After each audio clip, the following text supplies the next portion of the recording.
안녕하십니까. 박훈탁TV입니다. 미국이 MIC 군산복합체와 함께 자멸하고 있습니다. 미국이 이스라엘에 보낼 병력 2,000명을 선발했습니다. 바이든이 우크라이나와 이스라엘 전쟁을 동시에 수행할 것이라고 말했고 자넷 옐런 재무장관은 두 개의 전쟁을 치를 여력이 충분하다고 말했습니다. 전쟁의 승패를 결정한 것은 공군력입니다. 그런데 미국의 최신의 전투기 F-35의 45%가 작전 능력이 없는 것으로 알려졌습니다. 방송 전에 한 말씀 드리겠습니다. 여러분들 잘 아시다시피 제 방송에는 광고가 잘 들어오지 않습니다. 들어와도 단가가 낮은 광고만 들어옵니다. 여기 후원 계좌 있습니다. 자율 구독료 부탁드립니다. 구독, 좋아요, 알람 설정 부탁드립니다. 미 국방부가 이스라엘이 가자 지구에서 하마스 그리고 국경 너머 헤즈볼라와 전투를 벌이는 동안 이스라엘을 지원하기 위해서 잠재적으로 배치할 병력 2,000명을 선발했다고 밝혔습니다. 월스트리트저널과 인터뷰한 미국 관리들에 따르면 미국은 전투는 수행하지 않고 자문 역할이나 의료 지원 같은 임무만 수행할 것으로 예상됩니다. 월스트리트저널은 미국이 어떤 상황에서 군대를 어디에 배치할 수 있을지는 확실하지 않지만 미 국방부의 결정은 이스라엘이 가자 지구에 지상 침공을 가할 경우 이스라엘 군대를 지원할 준비를 하고 있다는 신호라고 썼습니다. 이미 미 해병대는 이스라엘과 관련된 더 큰 지원 역할을 준비하기 위해서 쿠웨이트로 이동했고 바이든 행정부는 조만간 동부 지중해에 진입할 것으로 예상되는 일반 지역에 항모전단 2개를 파견했습니다. 이와 별도로 국방부 관계자는 AP통신에 군은 이스라엘에 파견되지 않을 것이지만 지역 내 다른 국가에는 파견될 수 있다고 말했습니다. 지난 주말 CBS의 60 Minute 인터뷰에서 바이든은 미국이 외국전쟁에 참여할 의무가 있다고 주장하고 우크라이나와 이스라엘의 갈등을 언급하면서 우리는 이 두 가지를 모두 처리할 수 있다고 덧붙였습니다. 그런데 미국이 우크라이나와 이스라엘만 처리하는 게 아닌 것 같습니다.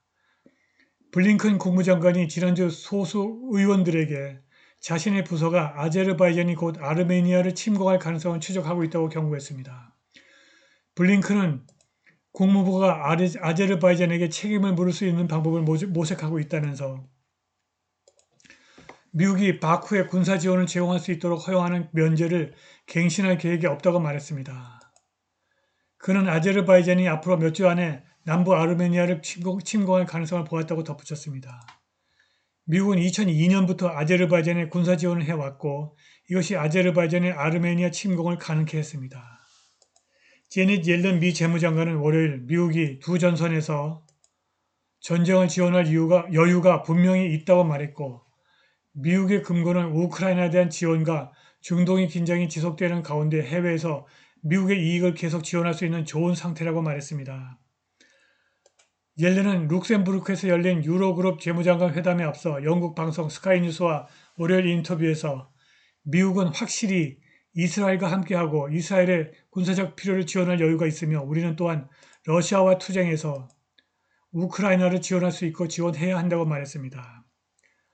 전직 미국 연방준비은행 의장이었던 옐런은 인플레이션이 완화되고 있다고 지적했지만 공화당 의원들에게 재정 지원이 해외로 흘러갈 수 있도록 새 하원의장 임명 시도를 신속히 처리할 것을 촉구했습니다.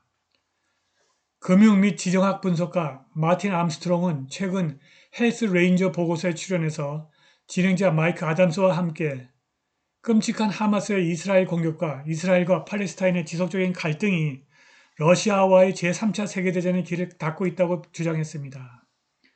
암스트롱은 국경에 있던 이스라엘 군대가 하마스의 공격 이틀 전에 철수되어 재배치되었다고 밝혔습니다. 아담스는 이에 동의하면서 이스라엘이 매우 뛰어난 정보력을 보유하고 있음을 지적했습니다. 하지만 지금은 이 일의 여파로 모든 장갑이 벗겨졌고 정부가 내리는 결정이 아무리 과격하거나 복수지향적이라 할지라도 그것에 대한 저항이 전혀 없습니다. 이게 어디로 가는 것 같나요? 라고 아담스가 물었습니다. 암스트롱이 이렇게 대답했습니다. 그들에게는 이 전쟁이 필요하다. 그들은 이것이 즉 하마스의 공격이 오고 있다는 것을 알았고 그것이 일어나도록 허용했다. 그들은 러시아가 시리아, 이란, 심지어 하마스와 연루되어 있다고 믿는다. 그들은 가장 지능적이고 정교한 장비 중 일부가 실제로 러시아에서 왔다고 말한다. 문제는 미 공군의 최신의 전투기를 전혀 신뢰할 수 없다는 데 있습니다. 미국의 최신의 전투기 F-35의 45%는 작전에 투입할 수 없는 상태에 있습니다. DC의 초당파 감시단체 정부회계감사원 GAO의 새로운 보고서에 따르면 F-35는 임무의 절반 정도만 사용할 수 있습니다. 이 값비싼 제트기들은 창고에서 수리 부품을 기다리고 있습니다. 미국의 최신의 스텔스 전투기 F-35는 수년 전부터 GAO의 감시 대상이 되었습니다. 국방부와 군은 미래 유지 전략을 재평가해야 한다는 제목의 GAO 보고서는 F-35 편대의 임무 가능 비율, 즉 항공기가 임무 중 하나를 수행할 수 있는 시간의 비율이 2023년 3월 약 55%로 프로그램 목표보다 훨씬 낮았다고 밝혔습니다. 이 보고서에 따르면 수리를 수행하기 위한 창고 유지 관리 활동을 수립하는 데 있어서 프로그램이 예정보다 늦어졌습니다.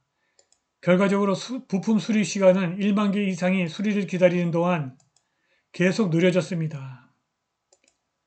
현재 F-35의 관리 및 유지는 제3자에게 위탁되어 있습니다. F-35에 문제가 발생하면 일반적으로 군 엔지니어가 아닌 방산업계의 업체가 수리합니다. 이것이 제트기가 그렇게 비싼 이유 중 하나입니다. GAO는 국방부는 프로그램 수명 주기 동안 프로그램의 전체 비용을 1조 7천억 달러 이상으로 추산했는데 대부분의 비용은 항공기 유지와 관련된 약 1조 3천억 달러라고 말했습니다. F-35에서 무언가 고장이 나면 이를 수리하는 데 평균 141일 걸리는데 GAO가 2017년에 조사를 실시했을 때는 172일 걸렸습니다. 목표는 그 숫자를 60일로 줄이는 것입니다. 다른 지표들은 더 나빠졌습니다.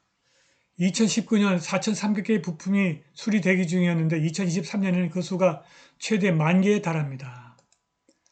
GAO는 이것이 F-35의 수가 증가했기 때문이라고 말했는데 국방부는 오래된 부품을 수리하지 않고 새 부품을 구입하고 있습니다. 오래된 부품을 수리하지 않고 새 부품을 구입하는 것이 F-35에 1조 7천억 달러 비용이 드는 이유 중에 하나입니다. F-35는 오랫동안 문제가 많은 항공기였습니다. 지난주 해병대 조종사가 탈출한 이후 F-35B가 사우스캐롤라이나 상공에서 실종됐고 국방부가 회수했습니다. 이것은 지난 몇 년 동안 F-35를 파괴한 수많은 사고 및 사고 목록 중 가장 최근에 발생한 것입니다. F-35가 무작위로 화재를 일으키거나 사고로 스스로 총격을 가할 때마다 방위산업체 계약자는 돈을 더 벌고 프로젝트의 전체 비용도 올라갑니다. 미국이 군산복합체와 함께 자멸하고 있습니다. 한국은 말기로 접어든 미국과 맺은 상호방위조약에 안주하지 말고 독자적인 무기 체계를 수립하고 물샐 틈 없는 안보태세를 다져야 합니다. 오늘 방송은 여기까지입니다. 감사합니다.